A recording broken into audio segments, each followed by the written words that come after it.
విజయ్, ఈసారి స్టూడెంట్ ఫోర్స్తో చాలా గట్టిగా ర్యాలీ చేయించాలి. చూసుకో. అలాగే, నేను చూసుకుంటా అన్నా. బాబ్జీ, కుర్రాళ్ళకి ఖర్చులకిచ్చి పంపి. ఉంటా అన్నా.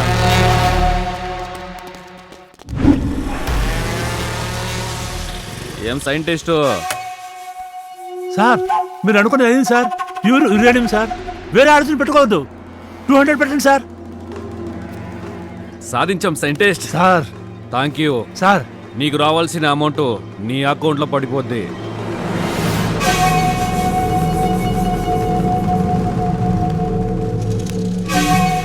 హలో ప్రతాప్, నమస్తే బాయ్.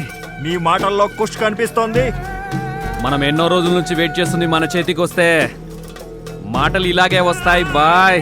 అడ్వాన్స్ పంపిస్తే నేను పని మొదలు పెడతాను. అందులో ఈసారి సీఎం క్యాండిడేట్ గా నేను సెలెక్ట్ అయ్యాను.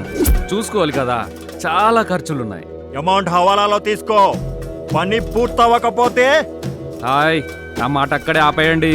మిమ్మల్ని కాదని ఇండియాలో ఎవడు ఉండగలడా? ఠీక్ హై. ఖుదా హఫీజ్. సార్, మరి సాంబా, సెల్వ, అగస్య, పటేలు, సరూర్ బాయ్ వీళ్ళందరి దగ్గర కూడా అడ్వాన్స్ తీసుకున్నారు కదా.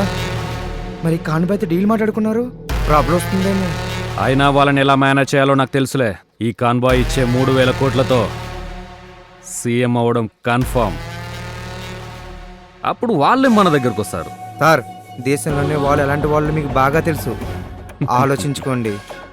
అస్సలు మనం లోడు పంపిస్తున్నామని వాళ్ళకి తెలియకుండా జాగ్రత్త పడితే చాలు కదా. బాబ్జీ, కాన్బాయ్ చెప్పిన ప్లేస్కి వెళ్ళి ఆ అమౌంట్ గురించి చూడు. సార్, కాన్బాయ్ అడ్వాన్స్ పంపించాడు. ఏం బాబ్జీ, ఈ ఖాన్ డీల్తో రాష్ట్రానికి సీఎం అవడం కన్ఫర్మ్. Yes sir. ఎవడైనా ఆపటోడు ఉన్నాడా? ఎవడూ లేడు సార్. బాబ్జీ, ఈ సూట్ కేసులు నేను చూసుకుంటా, నువ్వు వెళ్ళు. ఉంటా సార్. రేయ్, రండ్రా. రేయ్, ఈ బ్యాగు లోపల పెట్టు.